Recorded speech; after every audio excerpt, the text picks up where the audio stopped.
Hello, everyone, and welcome back to another episode of Online OffStream Podcast. I'm Razzy, and I'm here with. Estella, hi everyone. We're Welcome to here episode 3. yeah, and we have a special guest here today with us. We have a very special guest today. We have one of our besties. It's been a long time coming. We've been wanting to do this episode for a very long time. Yeah. But we have the wonderful, the talented, the gorgeous JenJenFrosty. Hey, yo. Hi, everybody. Insert like big applause. Yeah, literally, like. We've been wanting to do this episode. Literally. I'm so happy to be here. Avid we've been listener. wanting to do this for a really long time. And like getting to actually do it and put it together. It's very exciting. So thanks for being here. I am happy to be here. And this is our first guest on the episode. We've actually been talking about this for a very long time.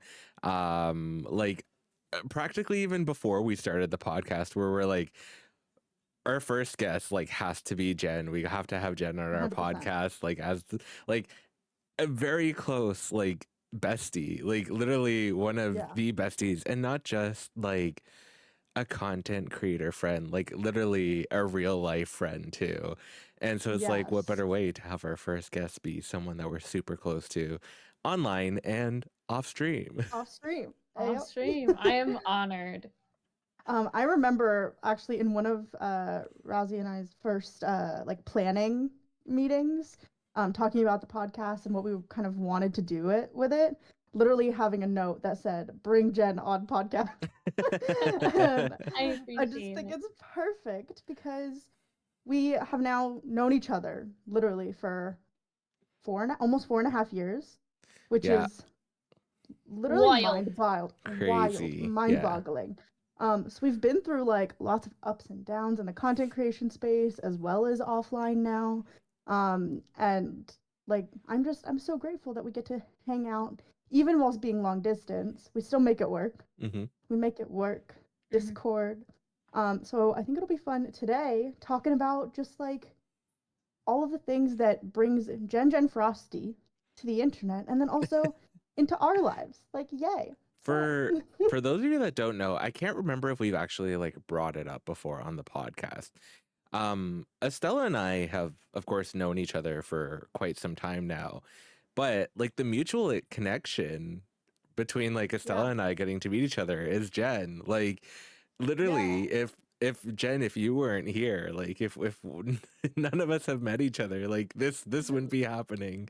So it's like it's a little bit of a feels like a full circle moment to like have you here and like have you as our first guest on something that essentially you in a way have like kind of helped start. Absolutely. No, I was thinking about that. I love the different ways in which people find each other on the internet. Like there's a couple people out there that like I know like I could trace like not a family tree, but I'm like I could have met them a number of ways. Yeah. And yeah, I'm glad we found each other. Me too. I mean that's how Twitch is. It's very much like you find people, you see people you know. In different communities, and then those bridges start to be made. And yes, I'm very grateful for my bridge with Jen being made, because I think what's really cool also about our friendship, the three of us, is that we all have our own individual friendships, and then when we get to be together, it's like everybody just vibes together so perfectly, and we also have our own individual like appreciation. So I'm really, really grateful for the individual bridges as well as the island that we make. Come on, little viewing. What's the word I'm looking for? Not manifest. That's not the word. Hold on. What's the word? You're asking the wrong person here. Hey, if anybody that's listening to our podcast knows the word that Estella is looking for, please let us know. That's gonna drive me nuts. Not manifest. Oh my god, metaphor. There we go. The metaphor. I'll see myself out. It's fine. But yeah, very, very grateful for all of those things. I'm really excited to use this opportunity to have you here for like people in, because like Estella and I have had like a very blend community happen like through the podcast as well. And it's like for the like for everybody that's been listening, they know that like Estella is a very close friend and you are also a close friend of ours. And so it's nice, it'll be nice to like have the blend of listeners kind of like get to know who you are as well, as not just our friend but also as like a content creator, because there's like so much to you. There's so much of who you are as a person. And I think that's actually the perfect place to kind of start the interview portion of today's podcast. Good. I'm auditioning for the role of we need like the spotlight and like, where were you the night here's my of? resume. Not an interrogation. No. So Jen does so much, and I have always admired the amount of hard work that Jen puts into literally everything. There is nothing that I've seen Jen do half-assed. Mm-hmm. Like there's always so much like dedication, particularly when it comes to content creation and anything creative. Like it is so inspiring. So obviously you're a streamer. That's how we met. But you also are a social media manager for other content creators and for other businesses. You're a small business owner yourself, which is like, okay, work, slay. You're an artiste. Tax deduction. Exactly. So how about you talk a little bit about just like some of your favorite projects that you're maybe working on or that you have worked on, and obviously like tell us about your stream. For those of you who don't know Jen, this is a perfect way to get the information from the source of Jen. Well, starting out as like a content creator, I guess I started out almost like 8 years ago. It was for my dice, and so it was truly just a vessel. I would make like content about like how I was making the dice, and it was a way for me to get my stuff out there to sell. And it was kind of, so I went to university, but I don't have a marketing degree, but I work offline for a marketing agency. And that's kind of how I got my start, was through my own. And then I was just like, hey, I have a degree. And also like I put together for my first marketing job, I put together like a video resume, and it was be like, I have 15 million views on Facebook. Not a lie. And so I was able to like put down every like video platform and that kind of stuff. And so that was I wasn't even streaming at all. It was very more curated, voiceover related stuff. But streaming has really been a great way to open up and to just, I don't know, like it's a much more human side of content creation, I think. Definitely. It's a lot more one-on-one. Like you have those interactions with viewers. It's a little less into the abyss. But you've been very successful with Into the Abyss. Like you've had some amazing viewership on all of your content, and I think it's so cool that you get to, like with your dice, follow Glitter Geek Dice literally everywhere. Everywhere, yeah. Gorgeous D&D die. I am very privileged and honored to have a little custom set that Jen made for me for Christmas a couple years ago, and it's literally one of my favorite like little things that I have around my setup. They satisfy the crow brain, the shiny, the ADHD brain. Ooh, shiny. Yes. But with your like putting your creations that you spend a lot of time on, and then putting a lot of effort into the like social media aspect of it, I'm sure that path has been very different to streaming as well, as far as like gaining viewership and being online. For sure. Yeah.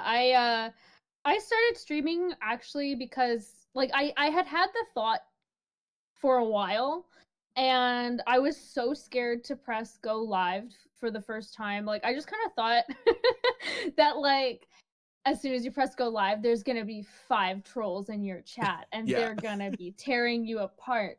And so I was really scared, but I ultimately the person that I was back then, when I first started streaming, I was just like, I think I knew that I would regret not having done it more than being trolled by five non-existent trolls. And so the fear of regret got me started.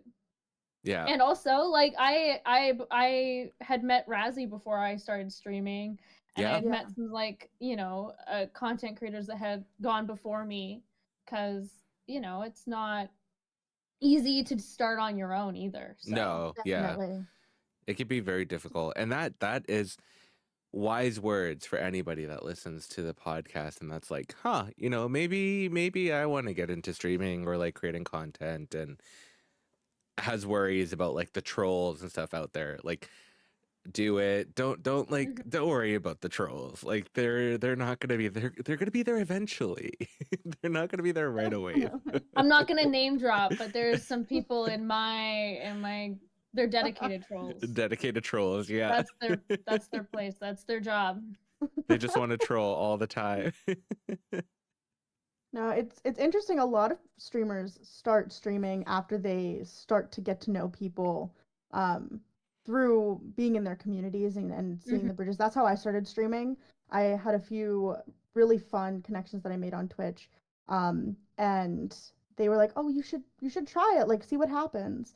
And here we are, you know, 4 years later, and it's like I wouldn't have started without seeing some of my friends streaming. Like I wouldn't have gone as into it by watching them and supporting them and then having their support in me starting.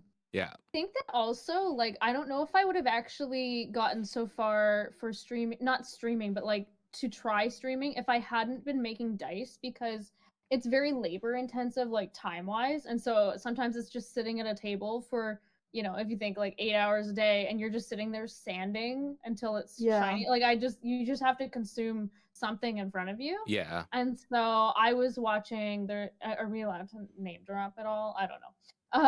Yeah. I was watching an Overwatch streamer, and he's like a huge streamer. And I was watching him on YouTube, and then I was just like, oh, like after like watching like 15, like he did this thing called Fitzy Friday. After watching like the 15th video, I was like, fine, I'll go over to Twitch to see what this live stream is about. Yeah. And then I started watching like live streams while I was making the dice and stuff like that. And so that's kind of like how I got into Twitch. And then Critical Role is a whole other thing, but that happened at the That's same really time. cool, actually. I've never thought about like how people eventually make their way to Twitch. You know, like you find out about Twitch like eventually. Like you know about live streaming, but you don't really know like how people actually find their way to Twitch. So it's really cool that that's how you found your way to Twitch. Like I don't know how I did when I started like watching people's streams. I'm trying to think back. I don't even remember. I still vaguely remember like Jen when you said that you first started streaming. Like this would have been a really long time ago, but I'm pretty sure I was playing Genshin and then you were like in my chat and I think I was in Mondstadt. The Pyro Whopperflower. The big Pyro boss. Yeah. Pyroflower. Oh, yeah. Yeah, the big yeah. I know exactly what flower you're talking about. Yeah. And you like started talking about how you were streaming and stuff like that, and I like got really excited. And I'm like, oh my god, I need to follow. Let's go. That's so cute. For those of you that don't know, like like words. For everybody listening to the podcast, if you know my content, I used to be a big Genshin streamer. Jen also used to be a very big Genshin streamer. Both of us do not play Genshin anymore, but that was like a way that we both connected with each other. Yeah, of like when we first started like getting to know each other and stuff like that. So it's like when I say that Genshin holds like a part in my heart, like it really does, because it wasn't just like the game that I started playing. It's like how like what helped me to get to know Jen too, which was really cool. It's so funny because I've literally played Genshin once, and it holds like a special place in my heart because the two of you like I met you guys while you were still very much active in Genshin, and so I associate Genshin and like obviously like Primogen, like Yeah. that's just like associated with me. So like even though I've literally played it once in my life, like the love and appreciation for Genshin Yeah. is purely because of the two of you. It's like when you know Primo that Gem. Yeah. I was just gonna say I saw the Primo Gem in my closet, and I was just like, oh, she's still Flashback. there. She's still there. I actually have some of your content up on my other monitor, and I very much have Primogen just staring at my face right now for something later down the road. So it's like right there. So it's so funny for that to be brought up.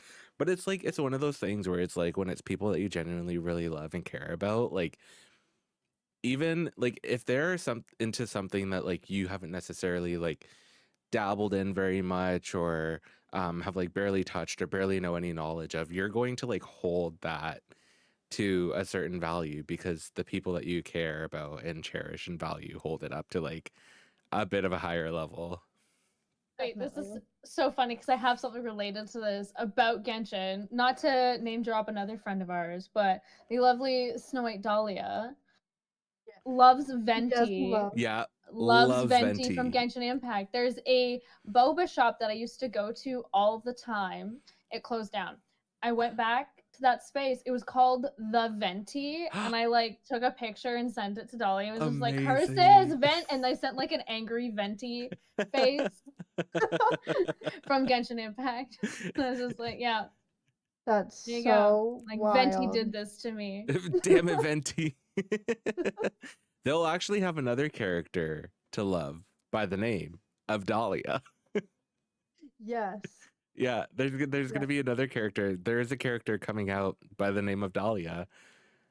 Yeah, so Really? yeah, so Snow I White didn't know Dahlia that. will definitely have they're a very cutesy twinky vampire twink character. Honestly, Okay. this is right up their alley. Yeah. Our listeners are very familiar with Snow White Dahlia, and Yes. all of our communities are. Dahlia is the yellow Teletubby in our Tubby quad. In her tubby quad, yeah.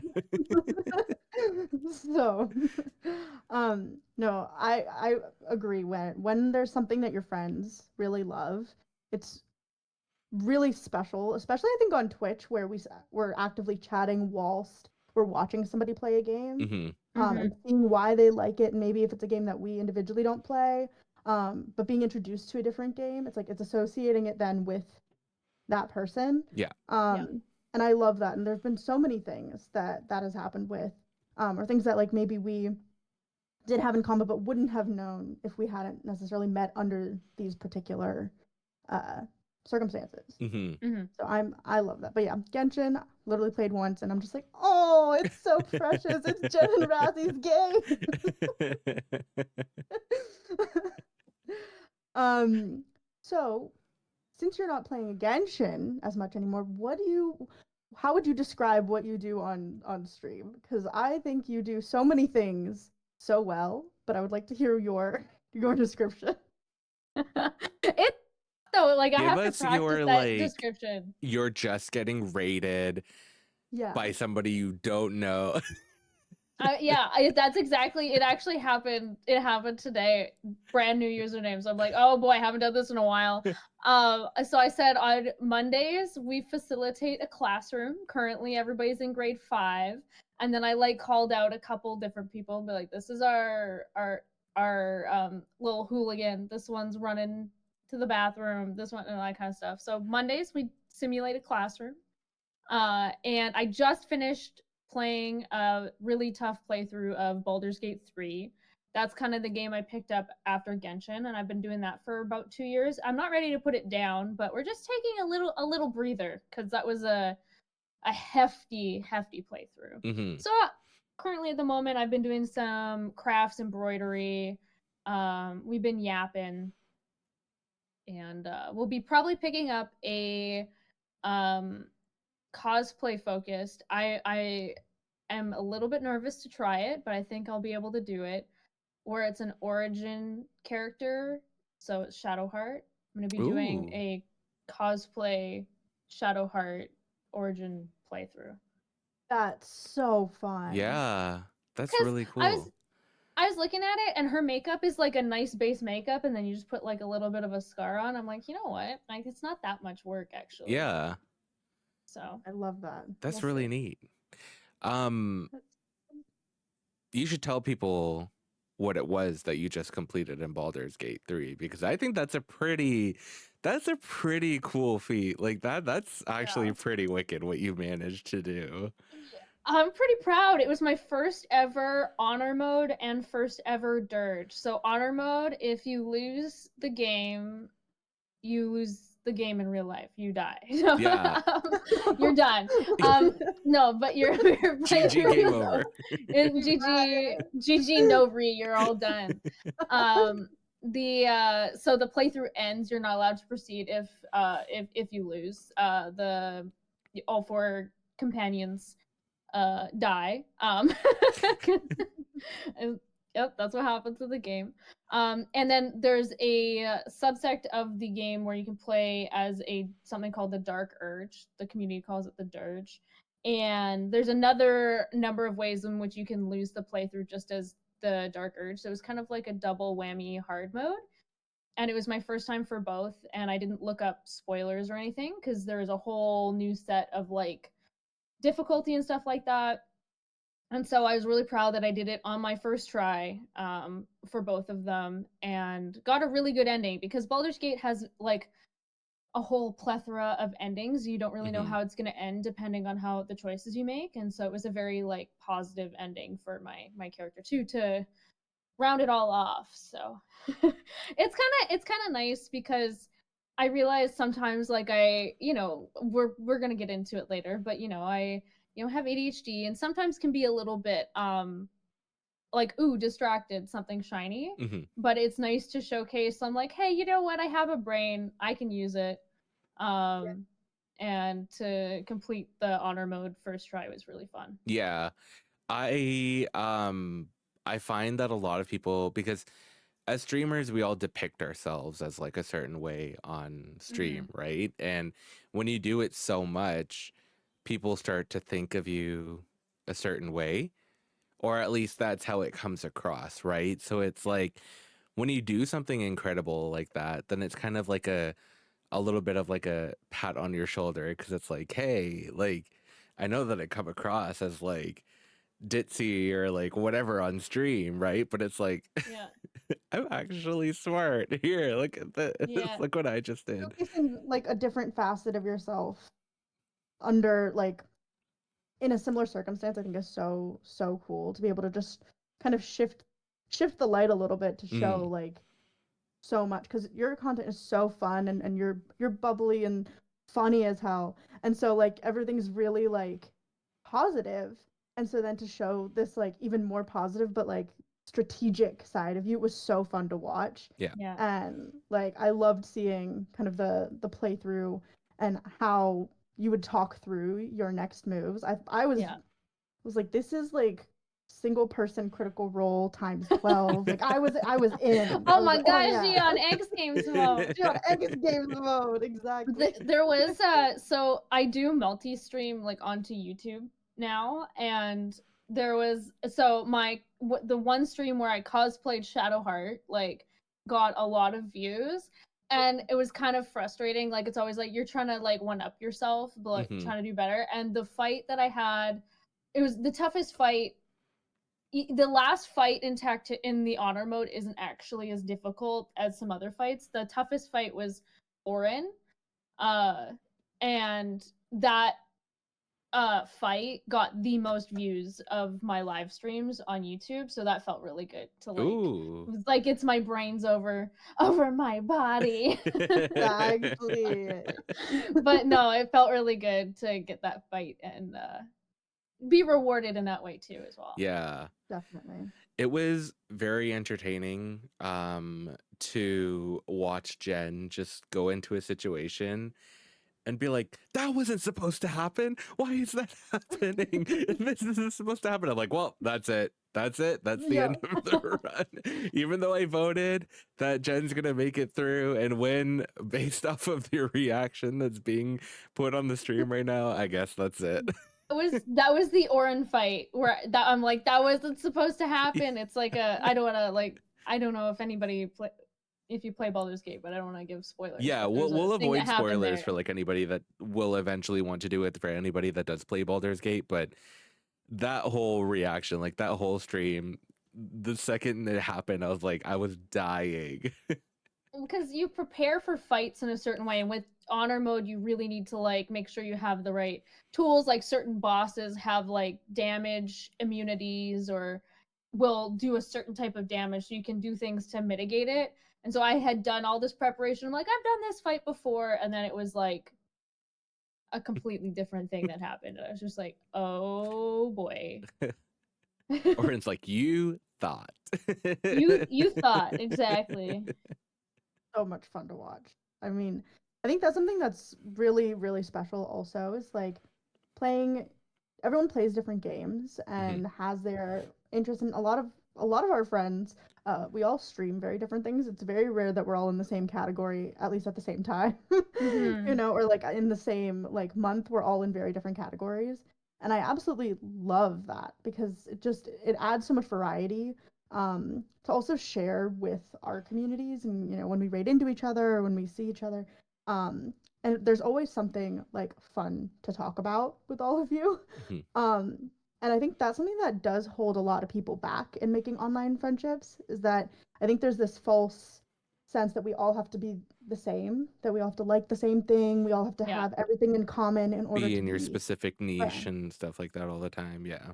Exactly. And like between just the three of us, we're all in very different niches. We have some like crossover, of course, but like when it comes to our friendship, it's like we're all very different people who have lots in common, and we've been able to really make like a very solid, stable friendship, long distance. Yeah. For like, as I said, like almost 4.5 years, which is like the time is timing in my head, you know? Yeah. And like we've cut out a lot of time, in addition to like big events like TwitchCon, which we've gone to 2 years together, and Jen has gone to 3 TwitchCons. But we've gone to 2 together, and then we've, you know, made additional time to see each other. Obviously, the podcast heard all about it. Last December, we went to the Eras tour. The Eras just kept tour in yapping about December, honestly, like that was better than TwitchCon. I'm just gonna say it was better than TwitchCon for me. Yeah. I mean, I had a great time at TwitchCon. They're both but great. I don't think anything will top that. Yeah. In like many areas. Like it was so special. It was like TwitchCon was just very much like a party vacation for us, right? Whereas like work as well. It was like a work/party vacation for us. Yeah. Whereas like the Eras tour was more of like an intimate, like friend, wholesome vacation, which was really nice. You know? Yeah. Definitely. Yeah. But I definitely think something that holds a lot of people back on Twitch, especially of making friends, is like maybe that they don't see everything that they have in common, so then they get very nervous about reaching out or making connections. Do you have any like perspective or advice that you would give to some of our listeners who maybe are wanting to make friends and have kind of a similar experience in friendship that we've all been able to create? Maybe they're looking for that, and if they would have, like, if you have some advice for them. Yeah, I think it's a tricky thing to navigate, like friendship online, and then also with like being a content creator. There's content creator to content creator, there's content creator to viewer, and it can be very difficult to navigate. I think first and foremost, like, you got to put yourself out there. You got to put your authentic self out there. That's the most satisfying, like when you want to be accepted for who you are, so you can't not put yourself out there. And you know, like, you got to put feelers out there and be there for, you know, the person that you're you know, you're wanting to build a friendship with. But I think that there's a line when it becomes, you have to assess. It's difficult, it's a tricky topic, but if it's, you kind of have to assess if it's reciprocal, right? You have to put yourself out there, but over time, if it's not, if there's not a balance there, it's not necessarily your fault, it's not their fault, it could be a mismatch, but you have to kind of gauge if what's there is, you know, just cordial or something more. Yeah, it's tough. I mean, there's so many layers of like Yeah. what kinds of relationships can happen on Twitch. You know, there's, especially in the content creator bubble, there are a lot of different things that you know, can happen when somebody, there are miscommunications or misunderstandings of certain levels of friendship. But I think what you said about putting your authentic, honest self up front and leading with that authenticity and being genuine and kind first and foremost, I would say is like that the most important nugget you can get for sure. 100% agree. Yeah. It's a lot of trial and error for sure, right? Like you have to put a lot of yourself out there to see if you click with somebody, right? And it can go on for a long time and then all of a sudden just kind of like die out. Trial and error. And then you got to try it again with other people. So it's very much like tough, but like the three of us are a perfect example of like if you try and you mesh with people, like content creator friends happen, but then you actually make like real life friends and real life friendship bonds and stuff with people through Twitch. Like it's possible, not even just Twitch, like just content creation in general. I feel like this is just for it in general in life as well. I feel like you don't have to force it to make it work. That's the best one. Like you guys, it's just like, it just is. We don't have to like, you know, fight or work hard. It just works. It just is. And so definitely look for the friendships that just feel right and you don't have to like, yeah. Don't have to prove Just anything to reciprocal. anybody. Like, you could just be yourself and just like vibe with somebody, you know? So it happens. I mean, I think our friendship here is a very unique situation because we are very like very physically far from each other, right? Like we're on opposite coasts and in two countries, and there's, you know, there's a lot of physical space between all of us. But I've always appreciated how we've never put the physical space in the friendship. You know, it's like we're there, and you know, there are days where we don't talk every single day, but we'll send a TikTok or we'll send like something where it's like we're staying connected, without it needing to be like, you know, a 24/7 like interaction. We have a lot of respect for the fact that our lives keep moving. But we know that we all very much care about each other and will show up, especially when something intense is happening, right? We know that we're there. And I'm always very, very grateful for that because the world is a crazy place, as we always are talking about. And to know that we've been able to make some friendships in a very unique way. I mean, everyone's like, don't meet your internet friends. I'm like, no, meet them. Meet your internet Do it. Do it. It's so funny so too, grateful. Because like TwitchCon was great. I met some members of my community when I went to England, when I went to Europe. And it's just like, it's funny because I say it like ironically, humorously, like, yeah, just fly to meet your internet friends. Nothing will ever go wrong. Because I've had I've had people fly here. I've flown other people. It's never gone wrong. It'll be fine. It'll be totally fine. It's funny because like when I was meeting the both of you for the first time, like I was telling my friends here about it. I was telling my sisters about it.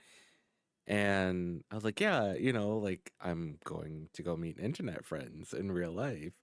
And they're like, but what if they're like serial killers or like something bad happens? I was like, well, then at least they had a good time. Exactly. I mean, I always think, of course, like take all our advice and whatever, and also apply like logical thinking. You know, like I think about that TwitchCon trip in Vegas.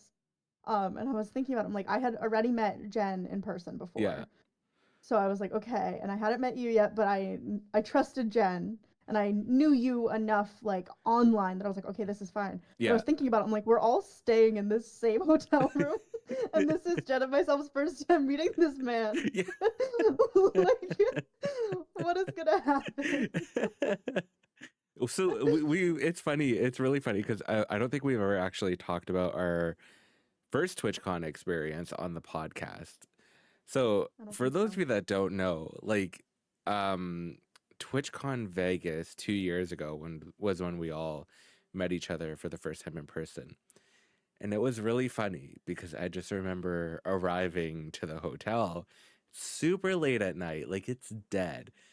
I have no like actual way, like I didn't really like feel confident in a way to like message Estella or Jen, and so I'm like talking to the receptionist and I'm like, hey, I'm supposed to meet my friends here, like I don't know I don't know where they are. and then and then like she needed a name and everything. An aside too is that like listen, we saved some money. Yes. But it was evidence we saved some money at the hotel that we were at. Oh, yes.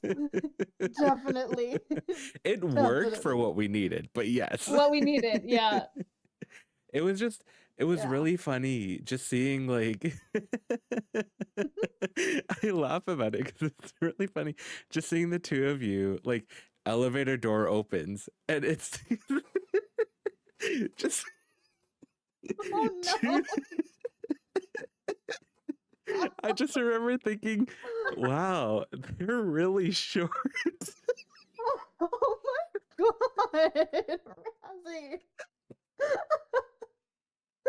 That's wild. They're much shorter in person than I thought they would be. So I'm just like, is that them? That's them. That's so crazy. That's funny though. That means when I'm doing work, because I actually do consciously make choices to make myself seem tall on stream. I do. I love that. I don't even deny it. That is so funny. No, I was thinking about that the other day too, because we definitely saved money on that hotel. Yeah. And it was very clear. I mean, we were safe, we were fine.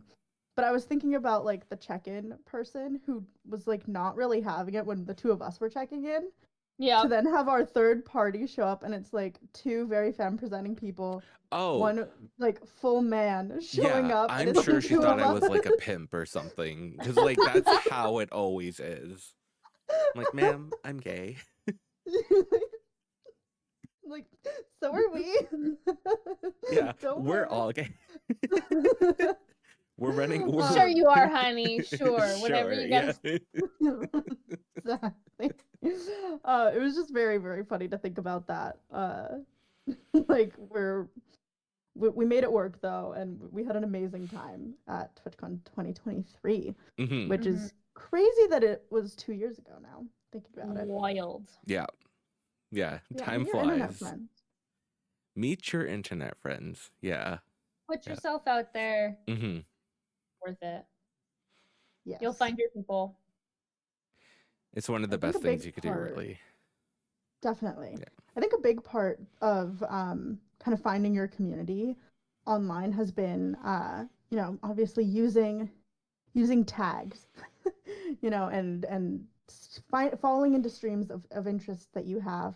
Obviously, like the tags of like the queer community, and something that I would love to talk about a little bit is the neurodivergent community online, because Jen has been a lovely pioneer, in my opinion, for talking about being neurodivergent in the content creator space. And you've been very open about your diagnosis and your process, and I'd love for you to kind of talk a little bit about that and how sharing that with your community has been, just how it's been and how it's impacted you in continuing to create content while discussing. So when I first started streaming, I've definitely had quite a like mental health like growth. I've had quite a journey when I first started streaming, and part of that is like an ADHD diagnosis and some other things. And so it's been a like I've definitely made sure to think about like, do I want to talk about this? But for the most part, it comes up that I'm like, yeah, I do want to talk about this in some capacity, because I think that that's such an important thing about like normalizing and making just like, hey, it's okay to, we've talked about a lot on stream about like self-diagnosis, or about just kind of like journaling and managing like your own like symptoms and what you're experiencing, and just like making sure that people know that it's okay, and so that's why I want to be so open about it, is like just showing like, hey, it's just the journey of life. We're on it, you're on it, we can do it together. Creating community, which is Exactly. what my favorite part of Twitch is that community Yeah. aspect, especially on topics that need to be destigmatized and have that kind of conversation. I think neurodivergent people in all shades of that spectrum really appreciate being able to resonate with what people are saying. And I know a lot of queer people as well, when they're watching and they hear somebody have a similar experience, um, it helps them, even if they don't necessarily say it in chat, just being able to know that they're not alone and that there's representation. I mean, Yeah. it's a huge thing. And I've loved your mental health discussions on stream personally. Like, Yeah. I'm like, yeah, let's talk about it. It's a good thing to talk about for sure. Yeah, it's nice. Yeah. And even more so, like sometimes when I feel like there's just, this is a thing like offline, like in regular life, when people ask, oh, like, how you doing, that kind of thing, and so like, oh, I'm good, how are you, kind of thing. I've been working through, it's okay to say you're having a bad day, and I've started like sometimes like some streams I've just been like, hey, like I have no patience today, and so it's a no patience like Gen day, and that just means I get really feisty with YouTube, and Twitch likes it, so. But like it's kind of like boundary setting and managing expectations to tell people, hey, it's okay, like I'm not feeling 100%, but I still want to be here, and I'm still gonna show up for streaming for you guys, so yeah. Yeah, I find that like as like streamers and content creators, I think I talked about it on one of our previous episodes. Um it's kind of like there's not like an expectation, and you should like never force yourself to think that you need to stream for this reason. Yeah. But eventually people start to like look up to you and like look up to your streams and stuff like that, which is so scary because sometimes you'll like have those days where it's like I can't, like mental health is just not there. It's a low spoons day. But then it's just like when you're just open and honest with your community, it helps like break down a wall and helps you to be like more honest with them. And it's surprising how like understanding people can be, and it's a Yeah. sign of a really good community. And people really care. You know what blew it, like threw me for, it still does throw me for a loop, was, so I was in a very consistent habit of posting shorts on YouTube. And I'm working really hard. And so Yeah. I was just like, you know what? I'm getting paid to edit some other people's. I have to upload their videos. But right now, like, my YouTube is monetized, but not, whatever. So I'm like, I'm just going to let it go by the wayside for just like a month or a little bit. And so I wasn't uploading daily on YouTube on shorts for about 6 weeks. And then on Twitch, but I was still streaming on Twitch. I couldn't do the editing. I was too tired.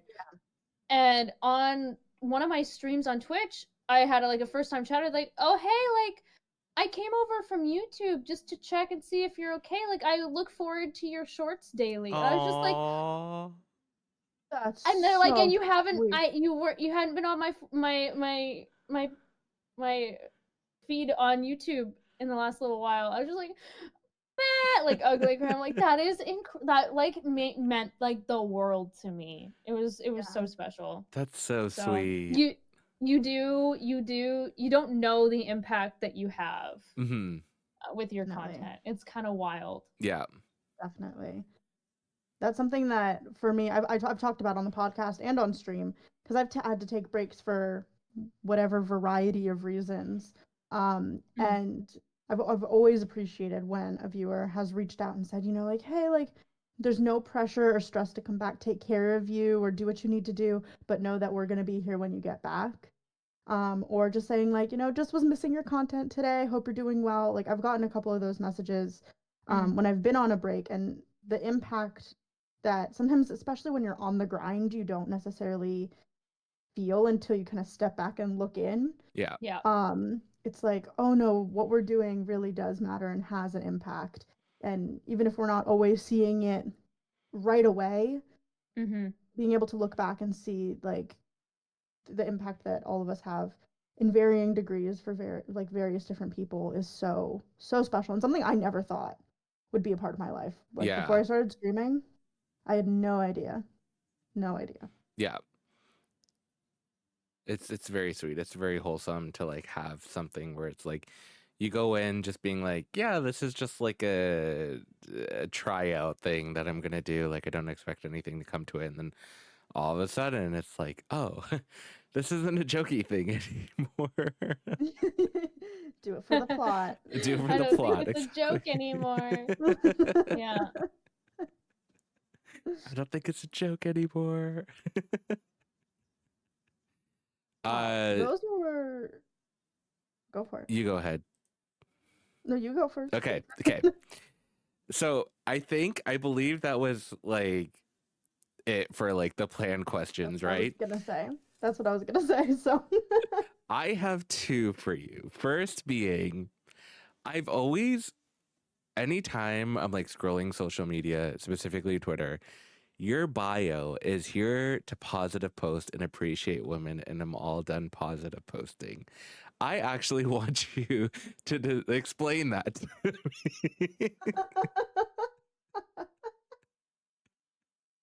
I think I put that ages ago. I still think it's pretty great. I don't know. I'm like, okay, I want to put something that conveys that I like women. Yeah. I'm like, all right. And I like to positive post. So there you go. Amazing. I love it. It's a great bio. It's great.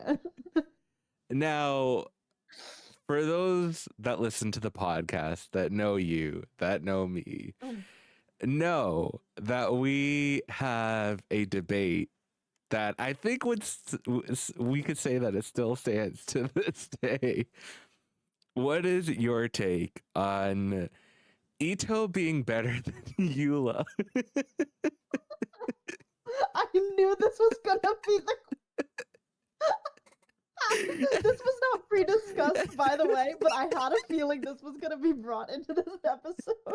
I'm pretty sure I have clips of you saying the opposite. I've been blackmailed for that. I would like podcast listeners to know that I have been blackmailed and that those clips were taken out of context because that is not what I've said. There's no context needed. Razzy knows that Eula's better. Ito's better. Oh, I'm not breaking this tie. This is not happening. Okay, but on a different topic, Razzy, who would you romance in Baldur's Gate 3? So it used to be Asterion. However, it is Halsin now. Halsin there we go. We can agree. Freaky, and we'll take care of you. Yeah. Hot, Correct beefy, answer. freaky, we'll take care of you is a sweetheart. Himbo, Exactly. yeah, just the whole package. Yeah. For those listening, please break the tie for us between Eula and Ito, and then also tell us who you romance in Baldur's Gate if you play Baldur's Gate. If not, then just if you know of the characters, tell us who you like to romance. Yeah. We'd like to know. Did you know that there's theories that Halsin is a werebear? A werebear. What's a So he's not werebear? only just a druid, but he's like a werewolf, but a werebear. Because he's Oh. much larger than the average size elf. You Yeah. can see in his campsite He's there's a like big boy. claws, like the bear claw marks. And at multiple instances, he turns into a bear when he can't control himself. That's hot. Insert Paris Hilton. That's hot. That's hot. Oh my gosh, where was I a couple days ago? What was I looking at? The jar Pokemon. Oh my god. Well, yeah, so I was just like, oh, I saw the card and I'm like, oh, Razzy would love that. Because it's like pot of greed. Not the pot of greed. So funny. We all have our questionables. It's okay. Pot of pot of Greetygeist. Yeah. Whoa. That was one of my favorite streams that the three of us did together, was our Hear Me Out cakes for Halloween. Yeah. Honestly, one of my favorite. Like, that was so much fun, and we went so wild, and it was wonderful. Honestly, though, my answers still haunt me to this day. Like, people keep bringing up the onion house. The onion That's house. the one. People can actually still find clips of that stream on Jen's Instagram Reels. I believe they can be found there. Can they be found on YouTube Shorts as well? Probably TikTok. I think. Okay. Yeah, I know for sure they're there on Instagram Reels. Because I remember laughing my ass off while scrolling through and seeing them, being like, "Yes, this is it." So good. And I had. Yeah, go ahead. You can go ahead. You can continue. Oh, I just had to deal with some normies scrolling through my Instagram this weekend. Oh no. I've kind of tried to have like air quotes a mullet approach where it's like more business in the front and party in the back, whereas the reels are in the back and then there's a more curated feed, but there's no hiding it. But just like listen, don't ask. But your Instagram, like, your feed is all of your gorgeous, like, scrapbook moments. I've been loving doing scrapbooking. This isn't even like as a social media manager. This is just as like a person, like putting together, like it's like the classic Instagram like photo dump. I've been like doing scrapbooking and collages. Go check out JENJENFROSTY on Instagram. Literally one so of much fun the to coolest Instagram pages ever. And like, not saying that just because it's biased, but like literally the scrapbooking that you do is so cool. When you scroll through Jen's feed on Instagram, it's really cool when you go from one picture to another because they all kind of like connect. Yeah, it's really neat. If I have the time to, I animate it too, and so they're all like animated as well, which is really cool. It makes it very aesthetically pleasing. Yeah. They're honestly like the TwitchCon one that you made with all of the animals from the zoo last year. That like I was so impressed, and they've only continued to get like better. Like they're just like the inner workings obsessed. It started out with, I'm like, listen, I find the little things in life interesting. I'm like, how do I make more people look at things? I'm like, I want people to look at it. But now it's just like, it's kind of honestly like like almost like not a meditative process, more like a journaling. But like mentally, because like you're putting all this time, you're choosing like pictures and stuff like that. And then also just like kind of finding beauty in like the mundane. Like I'll always be taking like pictures of like or like little things I see on the side of the street, or my frappuccino that I dropped on the ground. But it's just kind of like, I don't know, it's kind of meditative. It feels good to be doing on like a monthly basis, but it's been very fun. I cannot stop thinking about that frappuccino. Me too. I was just gonna say. I constantly think about this frappuccino that we all had when we went to go visit Jen. It was so good. Oh my God. Like literally one of the best drinks I've ever had. So good. So good. It's wild, yeah, because the last time that we were all together was in Vancouver Mhm. in Yep. December. Yeah, and we got it on the way to drop me off at the airport. Yeah. But my last taste It in almost didn't Vancouver- even happen. I know. We squeezed it Yeah. in time wise. Made it work. Made it work. Yeah.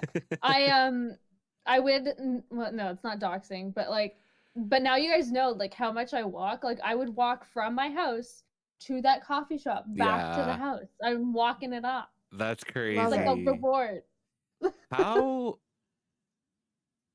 long of a walk Oh. is that? About an hour. Oh wow, Google okay. says an hour and 15, Not but too bad. gay walking, you Gay know. walking, yeah. I would say Pound on the this pavement. we don't have to touch on it if we don't want to. But this was actually probably the thing that has been most interesting navigating content creation over time online Mhm. is I offline, like I started when I moved, started being a lot more intentionally like active, like walking, going for daily walks as a form of like thought process and as a form of like reflection, but that resulted in like physical changes, and Mhm. that was very interesting to navigate. Like I think for viewers, because they were very respectful, I didn't really have any like negative, but I could tell that people wanted to ask about it, and I'm like, how do I navigate, like because I talk about like sex positivity, body positivity, Yeah. and it feels weird trying to continue that, but like now coming from a place of like I look different. Mhm. That's been something that's still like ongoing, I would say, to try and like figure out and navigate. Yeah. Because it's weird to Absolutely. like go back and like clips and you'll like pull up a video of yourself from like 2-3 years ago and you like I look very different. Very different, yeah. And Yeah. people want to like they don't want to I've never had any negative like interactions, but people are like, oh wow, you know. That's been an interesting one to navigate.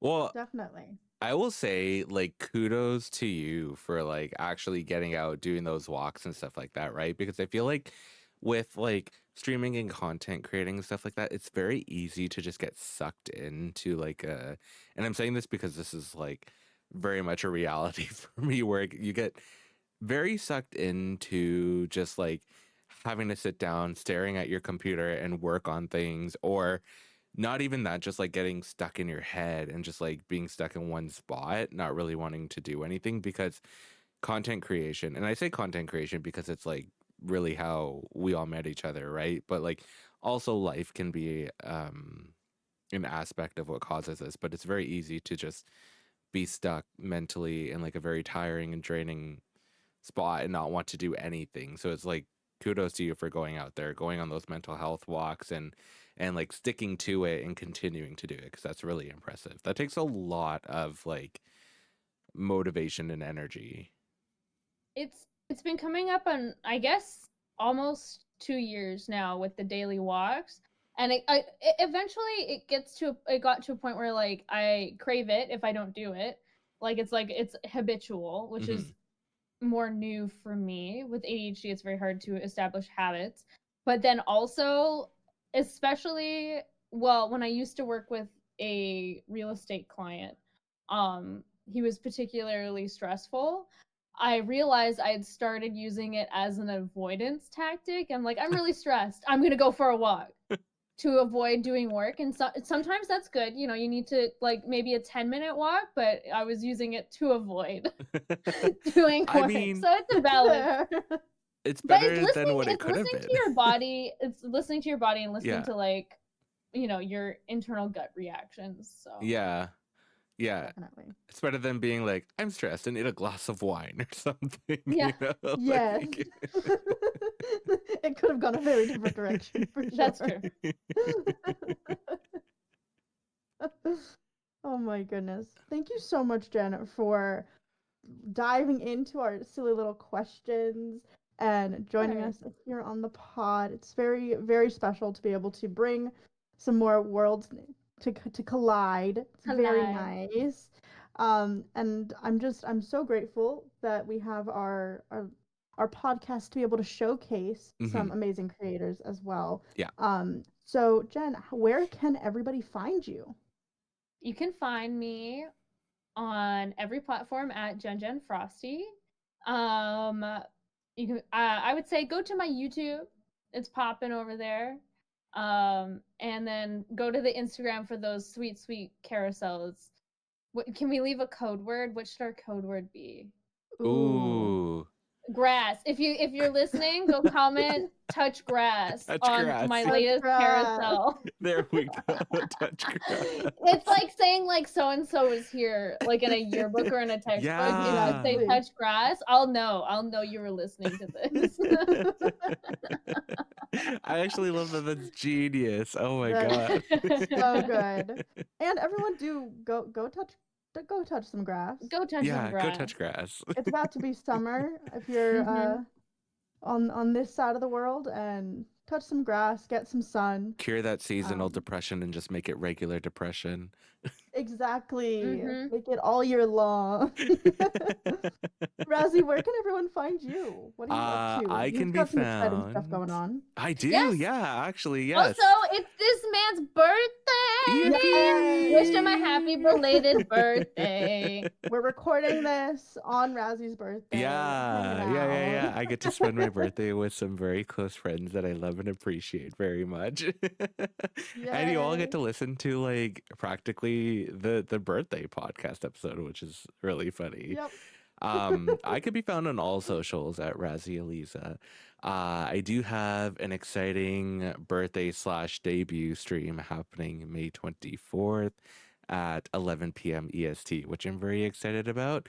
New model, new emotes, new commands, new redeems. So I'm very excited about all of that. And Estella, where can you be found? I can be found on all socials at Estella M. Stone. I've got a lot of fun collabs coming up for Pride Month. Lots of stuff cooking, lots of guests, and some fun panels and discussions that are going to be happening throughout the month. So you can find me on mostly Twitch right now, but everywhere at Estella M. Stone. Yippee! Yeah. That's me. Well, thank you so much for being a guest on our podcast, Jen. Our first guest. It was very lovely to have you. We appreciate you so much. It felt like just hanging out. Yeah. It felt so fun. That's what we want. Yeah. Our podcast is always just like a chill hangout little session for not just ourselves, but like for everybody listening and stuff like that too, and guests that we have on stream. So it was very lovely to have you, and I'm glad that you agreed to doing this with us. Of course, I had a blast. Thank you for having me. Thanks for being here. We'll see you all in the next episode. Bye-bye. Bye.